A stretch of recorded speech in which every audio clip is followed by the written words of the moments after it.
নমস্কার আপনাদেরকে সবাইকে। আপনারা দেখছেন জয়ার রান্নাঘর। মোচার তরকারি রান্না করব।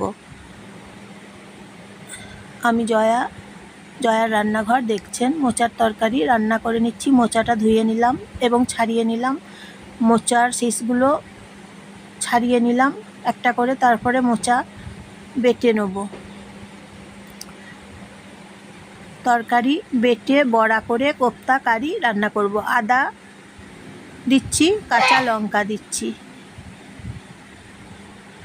তারপরে বেটে নিচ্ছি। আদা, কাঁচা লঙ্কা, মোচা বেটে নিয়েছি, মেখে নেব, হাতে করে মেখে নেব। মোচার কোপ্তা কারি। নুন দিচ্ছি স্বাদ মতন, জিরে গুঁড়ো দিচ্ছি, আর ধনে গুঁড়ো দিতে হবে। নিরামিষ তরকারি, হাতে করে মেখে নিতে হবে। নিরামিষ তরকারি, সম্পূর্ণ নিরামিষ তরকারি, খেতে খুব সুস্বাদু রেসিপি, ভালো স্বাদের রেসিপি। মোচার বড়া বানিয়ে কোপ্তা কারি রান্না করে নিচ্ছি। এইভাবে হাতে করে গোল করে সাইজ করে পাকিয়ে নিলাম। মোচার কোপ্তা কারি তেল দিয়ে, সর্ষের তেল দিয়ে ভেজে নিতে হবে। মোচার বড়াগুলোকে প্রথমে এইভাবে সর্ষের তেল গরম করে ভেজে নিতে হবে। তারপর মশলা দিতে হবে, কাঁচা লঙ্কা এবং আদা। নিরামিষ তরকারি বেটে নিলাম আদা এবং কাঁচা লঙ্কা।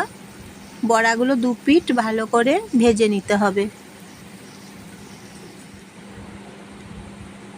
আর মশলাতে দিচ্ছি ধনে গুঁড়ো 1 চামচ, জিরে গুঁড়ো 1 চামচ, জল দিয়ে গুলে নিচ্ছি মশলা। আমার ভিডিও দেখার জন্য আপনাদেরকে ধন্যবাদ।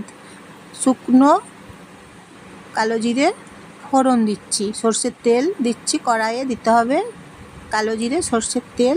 তারপর মশলা ভেজে নিতে হবে। গুলে রেখেছি মশলা ভেজে নিতে হবে, নেড়ে চেড়ে নিতে হবে। টমেটো বেটে দিচ্ছি, একটা গোটা টমেটো বাটা তরকারিতে দিচ্ছি। কোপ্তা কারি, টমেটো বাটা দিয়ে দিলাম, কড়াইয়ে ছেড়ে দিলাম। এখন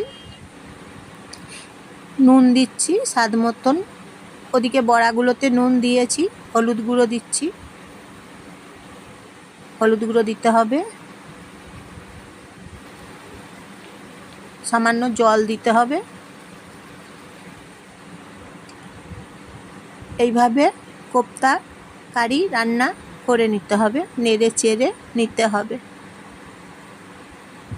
সাবস্ক্রাইব এবং লাইক, কমেন্ট, শেয়ার করবেন। বানিয়ে দেখবেন, ভালো স্বাদের তরকারি কোপ্তা কারি, মোচার বড়ার কোপ্তা কারি। কেমন হয়েছে জানাবেন কমেন্ট করে, কেমন খেতে হয়েছে জানাবেন। নিরামিষ তরকারি, গাওয়া ঘি 1 চামচ তরকারিতে দিয়ে দিচ্ছি। হয়ে গেছে, অন্য পাত্রে রেখে দিচ্ছি। সাবস্ক্রাইব করে দেবেন, তাহলে আবার নতুন ভিডিও নিয়ে আবার আসবো। কেমন রেসিপি হয়েছে জানাবেন, কমেন্ট করবেন। ভালো থাকবেন, সুস্থ থাকবেন। মোচার কোপ্তা কারি রান্না